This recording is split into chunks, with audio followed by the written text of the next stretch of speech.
Hello, everyone. My name is Kelsey, and I am doing my presentation on ISIS and the United Nations.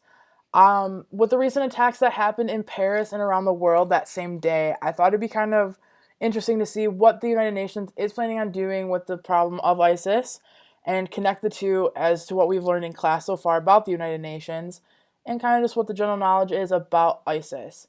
I'll go through different points about ISIS and the history and the United Nations and its history, and then I'll kind of bring it together as to what the United Nations is doing right now to combat the problem. At the end, I'll kind of conclude it and bring it all back together to see, so you can see what exactly the United Nations is doing. First, I'm going to start off with what is ISIS and what are their motives. ISIS, it stands for Islamic State of Iraq and Syria. There's also the Islamic State of al-Sham, but the more well-known one is the Islamic State of Iraq and Syria. ISIS is an extreme terrorist group. They're even being classified as an extreme terrorist army now because they have been on such a drastic rise in power and gaining many members through different means by such as like economic standing and need to get out of the area because of safety reasons and whatnot. Again, this is mainly in Syria. And they are mainly based in Syria and Iraq, but they are starting to expand around the world, with most of their attacks happening in other countries and places around the world, other than Iraq and Syria. But that's where they're kind of starting off and coming from.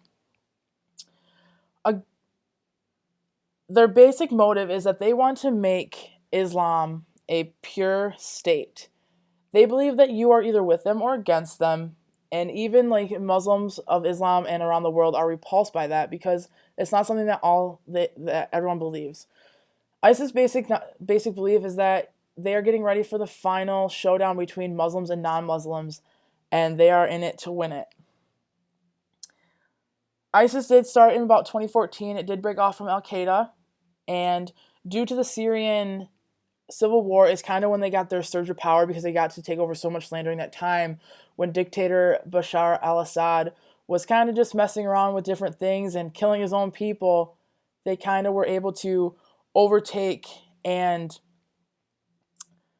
have a lot of land for themselves. Along with that, they also have kept their means and kept their drive going by largely funded oil selling, and they've extracted many taxes from people and extortion.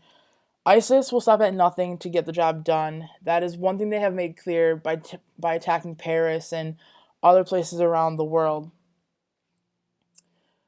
Again, ISIS believes that they will win the final showdown, so they will take in anybody that they want. They'll even take in foreigners from other countries as well that believe in what their message is.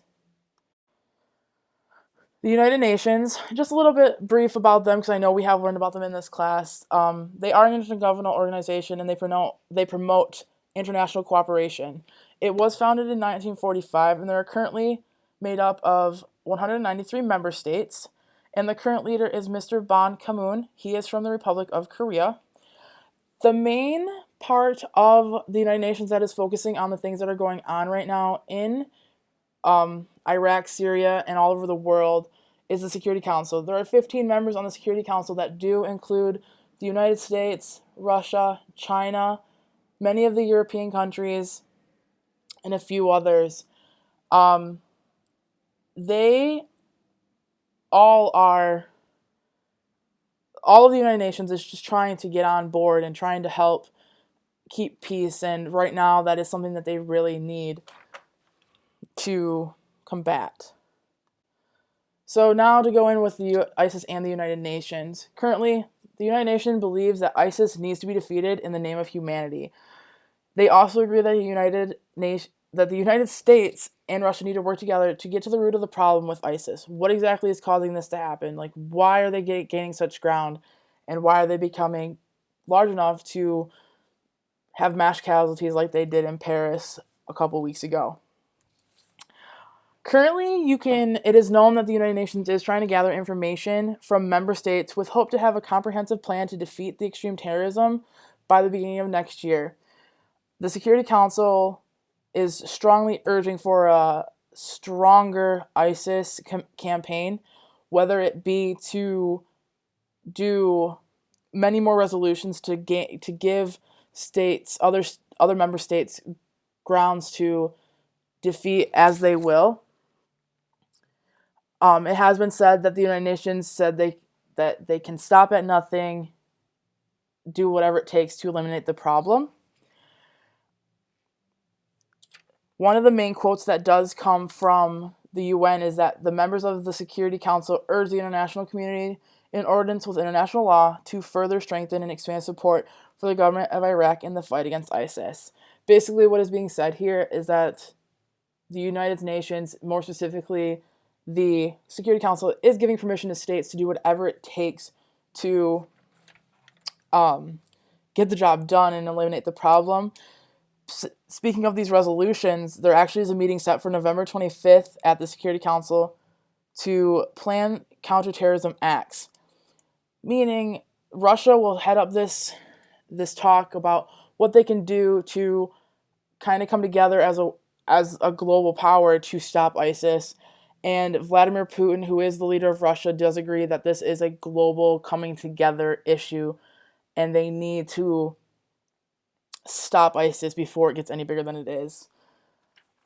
Recently, the United Nations did vote unanimously on an anti-ISIS resolution on November 21st, with the possibility of more to come. This recent resolution does not invoke the part of the charter that allows outside military force within a sovereign nation, but it was crafted in a way that is meant to give countries more diplomatic and political cover in case they do things such as kill in a sovereign nation, which is not okay by any means.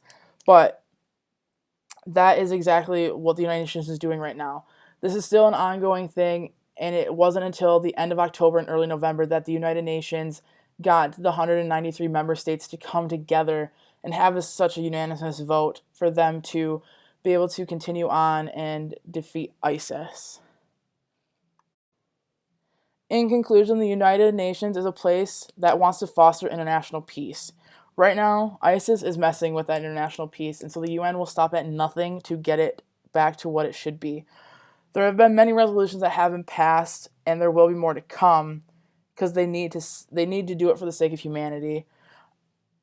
The UN, again, is a place where it's supposed to promote economic, social, cultural, and humanitarian problems. It's supposed to help cooperate and enforce that the world's come together to combat these problems.